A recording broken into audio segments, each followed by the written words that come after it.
हरे कृष्णा। आज हम जानेंगे कि हाउ टू अफर्म करेक्टली, सही तरीके से अफर्म कैसे किया जाए। तो मैं एग्जांपल के थ्रू समझाती हूँ कि कई बार ऐसा होता है ना हमारे साथ में कि हम कुछ गुनगुना रहे होते हैं और हमारा ध्यान उस गाने में या फिर उस सुर में इतना मगन हो जाता है ना कि हमें पास्ट और फ्यूचर का तो छोड़ो, हमें प्रेजेंट के भी कोई वो ध्यान नहीं रहता कि हमारे आसपास क्या हो रहा है। तो एफर्मेशंस भी सेम उसी तरीके से बेस्ट वे में वर्क करते हैं जब आपका ध्यान ना तो पास्ट पे है ना फ्यूचर पे है, इवन प्रेजेंट पे भी नहीं है। आपका ध्यान उस एक पर्टिकुलर एफर्मेशन पे है। आपका 110% फोकस सिर्फ और सिर्फ उसी एफर्मेशन पे जा रहा है।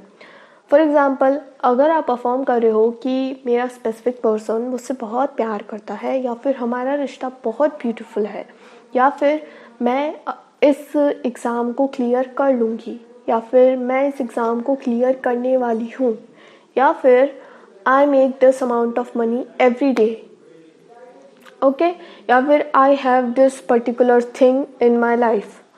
तो जो भी आपका एफर्मेशन है, आप एक या फिर मैक्सिमम 2 एफर्मेशन चूज़ करो और उन्हीं एफर्मेशंस को अपने माइंड में रिपीट करते रहो करते रहो करते रहो। आपके मन में कोई दूसरा थॉट आना ही नहीं चाहिए अपने एफर्मेशन के अलावा।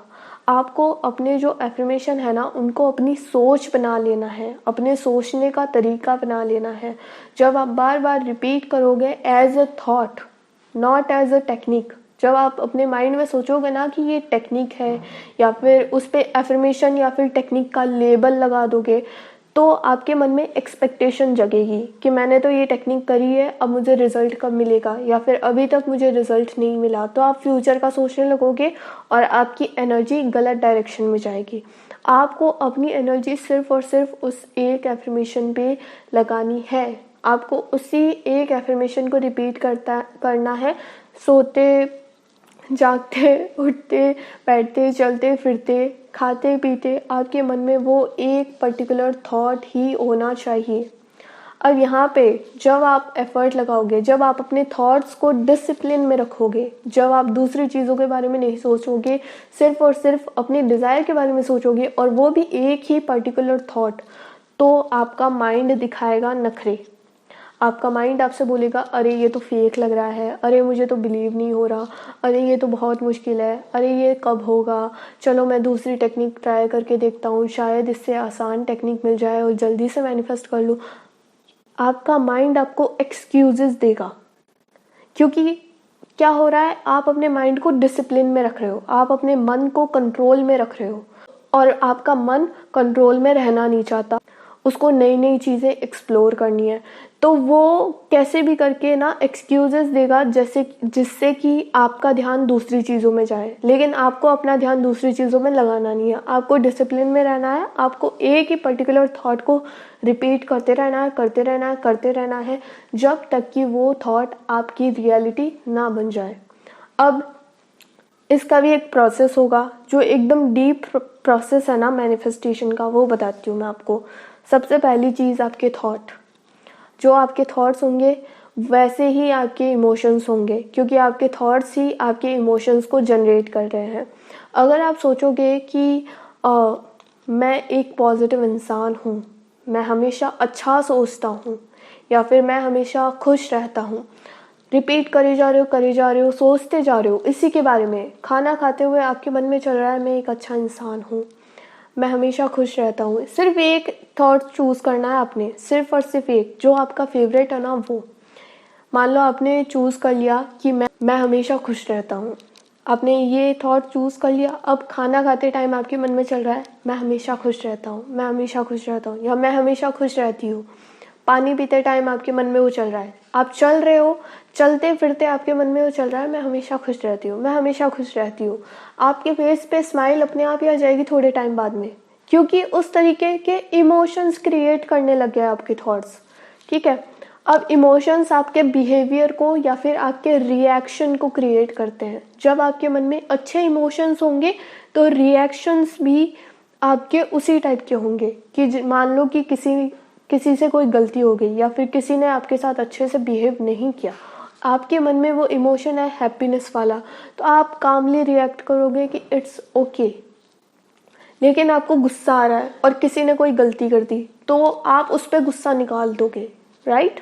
तो आपके इमोशंस, आपके बिहेवियर या फिर आपके रिएक्शन को क्रिएट करते हैं।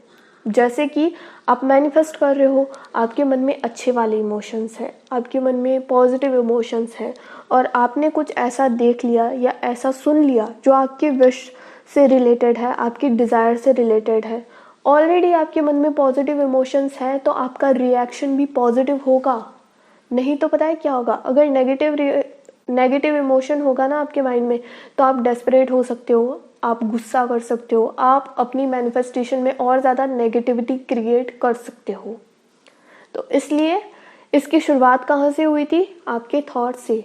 आपने पहले अच्छा सोचना शुरू किया, फिर आप अपने आप ही आपने अच्छा फील करना शुरू कर दिया और नेचुरली आपने अच्छा रिएक्ट करना शुरू कर दिया। ये ऐसे ही काम करता है। अब इससे भी बेसिक चीज़ मैं आपको समझाऊं, आपके थॉट्स कैसे जनरेट होते हैं, आपके थॉट्स या फिर आपके विचार कैसे बनते हैं। तो आप जैसा डेटा कंज्यूम करते हो, जो आप देख रहे हो, जो आप सुन रहे हो, वो डेटा कंज्यूम कर रहे हो। जैसा आप देख रहे हो, जैसा आप सुन रहे हो, वैसे ही आपके विचार होंगे। मान लो आप रील्स देख रहे हो और रील्स आप नेगेटिविटी वाली, ब्रेकअप वाली, चीटिंग वाली देख रहे हो, आपके मन में वैसे ही थॉट आएंगे। तो इसलिए आपको अच्छा देखना है, अच्छा सुनना है, ताकि आपको अच्छे थॉट्स आए। नहीं तो आप ना चाहते हुए भी नेगेटिव सोचोगे। तो इस चीज़ का भी ध्यान रखना है। तो आपको समझ में आ गया कि ये 4 फैक्टर्स होते हैं कि आप कैसा डेटा कंज्यूम कर रहे हो, क्या देख रहे हो, क्या सुन रहे हो। वही चीज़ आपके थॉट्स को जनरेट करेगी। आपके थॉट्स ही आपके इमोशंस को जनरेट करेंगे और आपके इमोशंस ही आपके बिहेवियर और आपके रिएक्शंस को जनरेट करेंगे, और इन्हीं चारों चीज़ों से आपकी रियलिटी बनेगी। तो आपको इन चारों चीज़ों पे फोकस करना है, जिनमें आप अपने इमोशन और अपने बिहेवियर पर डायरेक्टली कंट्रोल नहीं कर सकते।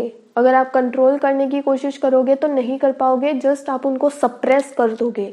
जब सप्रेस करोगे तो एक टाइम के बाद में वो इमोशंस ओवरली बाहर एक्सप्लोड होंगे, बम की तरह ब्लास्ट होंगे। तो आपको इन पर कंट्रोल नहीं करना, आपको अपने बिहेवियर को कंट्रोल नहीं करना। आप अपने जो आप कंज्यूम कर रहे हो ना, मतलब जो देख रहे हो, जो सुन रहे हो, उन पर और अपने थॉट्स पर, इन 2 चीज़ों पे कंट्रोल करना है।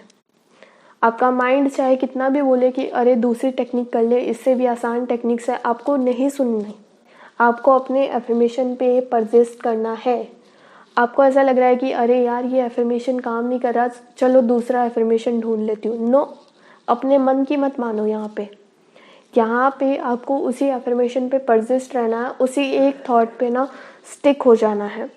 सो अफर्म करने का यही तरीका है कि आप एक थॉट लो और उसी पे स्टिक हो जाओ, उसी पे परसिस्ट करो। उसके बाद में जब आपने सोच लिया है ना अपने एफर्मेशन के बारे में, उसमें कोई भी डाइल्यूशन या फिर कोई भी एडिट नहीं करना, पास्ट वाली चीज़ें नहीं सोचनी, फ्यूचर वाली चीज़ें नहीं सोचनी। बस आपको उसी एक पर्टिकुलर थॉट पे एनर्जी लगानी है। उसके बाद में आपके मन में कोई दूसरा थॉट आना नहीं चाहिए। अब यहाँ पे भी जब आपको एग्जॉस्टेड फील हो, उस टाइम पे आप थोड़ा सा ब्रेक ले सकते हो। उस टाइम पे आप मेडिटेशन कर सकते हो। ब्रेक लेने का मतलब यही है कि आप मेडिटेशन कर सकते हो। ब्रेक लेने का मतलब ये नहीं है कि आप कुछ भी उल्टा सीधा सोच रहे हो या फिर आपने अपने माइंड को पूरी तरीके से फ्री कर दिया है। नो, यहाँ पे ब्रेक लेने का मतलब है आप मेडिटेशन कर रहे हो, आप डांस कर रहे हो और लोगों से इंटरेक्ट कर रहे हो। जैसे कि अगर आपकी फैमिली में से कोई आपसे बात कर रहा है, आपके फ्रेंड्स आपसे जब आपसे कोई इंटरेक्ट कर रहा है ना, तब आपका 100% फोकस उस इंटरेक्शन पे होना चाहिए। जैसे कि आप किसी से बात कर रहे हो, आपका ध्यान उस बात पे ही होना चाहिए। ऐसा नहीं है कि कोई आपसे बात कर रहा है और फिर भी आप अफर्म किए जा रहे हो। नो, ऐसे नहीं करना। जब आपसे कोई इंटरेक्ट कर रहा है, आपको उस पर ध्यान देना है। जब आप सिंपली बैठे हो या कोई काम कर रहे हो, उस टाइम पे आपको अपने एफर्मेशंस को करना है। जब आप मान लो स्टडी कर रहे हो, तो स्टडी कर रहे हैं तो ऑब्वियसली तुम्हारा दिमाग लगेगा उसमें। तो स्टडी करते टाइम सिर्फ और सिर्फ स्टडी ही करनी है। और बाकी वाले टाइम जहाँ पे तुम्हारा दिमाग नहीं लग रहा, जहाँ पे तुम्हारा ब्रेन फ्री है, जहाँ पे तुम चल रहे हो, जहाँ पे तुम बैठे हो, जहाँ पे तुम कोई भी दूसरा काम कर रहे हो, मान लो तुम घर की सफाई कर रहे हो, तो शरीर काम कर रहा है, दिमाग थोड़ी काम कर रहा है उसमें, तो उस टाइम पे तुम अफर्म कर सकते हो। वहाँ पे तुम्हें अपने अपने ब्रेन को ना पूरी तरीके से उसी एक पर्टिकुलर थॉट से ना सैचुरेट कर लेना है कि यस आई हैव दिस, और माई लाइफ इज़ ब्यूटिफुल, या फिर I am a happy person, I am a positive person, जो भी आपका एफर्मेशन है। तो आई होप कि आपको समझ में आया होगा कि किस तरीके से अफर्म किया जाता है। आपको अपने ब्रेन को कंट्रोल में रखना है, और जो 4 फैक्टर्स हैं जो आपके मैनिफेस्टेशन में हद से ज़्यादा रोल प्ले करते हैं, वो भी आपको समझ में आ गया है, और उनको कैसे कंट्रोल करना है वो भी आपको समझ में आ गया है। सो आई होप कि आई थिंक मैंने सब कुछ क्लियर कर लिया है अफर्मेशंस के बारे में। फिर भी आपके मन में कोई भी डाउट होता है, आप मुझसे पूछ सकते हो। अगर आपको एफर्मेशन चूज़ करने में ही प्रॉब्लम हो रही है, आपको सही एफर्मेशन मिल नहीं रहा, तो आप मुझसे कांटेक्ट कर सकते हो। मैं बहुत अच्छे अच्छे एफर्मेशंस बनाती हूँ। Thank you so much and bye.